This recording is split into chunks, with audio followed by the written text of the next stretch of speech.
क्या ज्योतिष पुनर्जन्म को मानता है? ज्योतिष पुनर्जन्म को मानता है। पुनर्जन्म होते हैं इसका मतलब? हाँ, ज्योतिष में बकायदा व्याख्या है इन चीज़ों की। जैसे मैं अपनी ही एक घटना बता देता हूँ।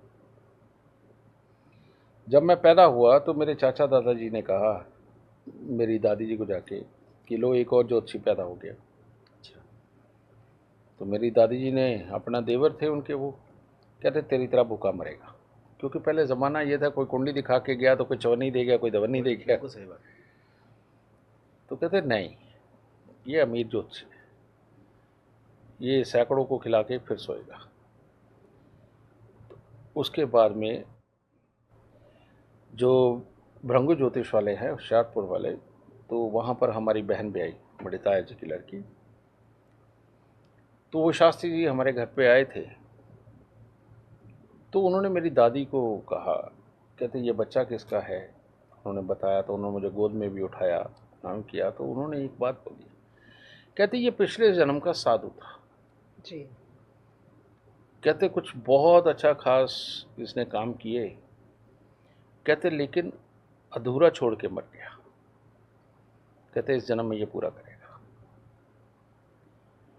फिर उससे बड़ा हुआ 12 साल का, तो मेरे पहले गुरु श्री M.L. सूद साहब घर पे आए। वो मेरी माता जी की सहेली के जेठ थे।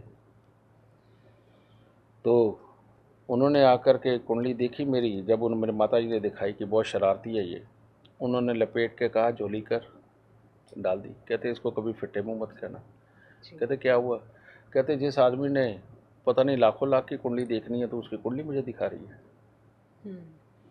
तो अगर बेटा पुनर्जन्म नहीं होता तो वो शास्त्री जी ये शब्द ना बोलते हैं। फिर आज की डेट में भी आपको बहुत सारी पुनर्जन्म की सत्य कथाएं आपको यूट्यूब पे, फेसबुक पे और गूगल में मिल जाएंगे। आप प्रत्यक्ष जाकर के मिलिए। उन लोगों को कोई लालच नहीं है, किसी का कुछ लूटना नहीं है। उन्होंने वो दो परिवार एक हो चुके हैं जी। कि जहाँ से वो मरा और जहाँ जाके पैदा हुआ, समझ गए? वो सब कुछ हो चुका है।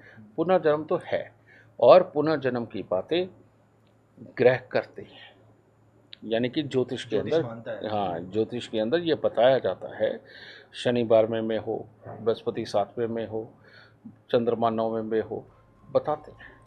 और ज्योतिष बाकायदा पुनर्जन्म को मानता है, लेकिन सिर्फ उन्हीं आत्माओं को बारे में इसका जिक्र किया जाता है ज्योतिष के अंदर, या तो जो बहुत बुरी होकर के आई हैं या जो बहुत अच्छी होकर के आई हैं। आम हर किसी के बारे में ये चीज़।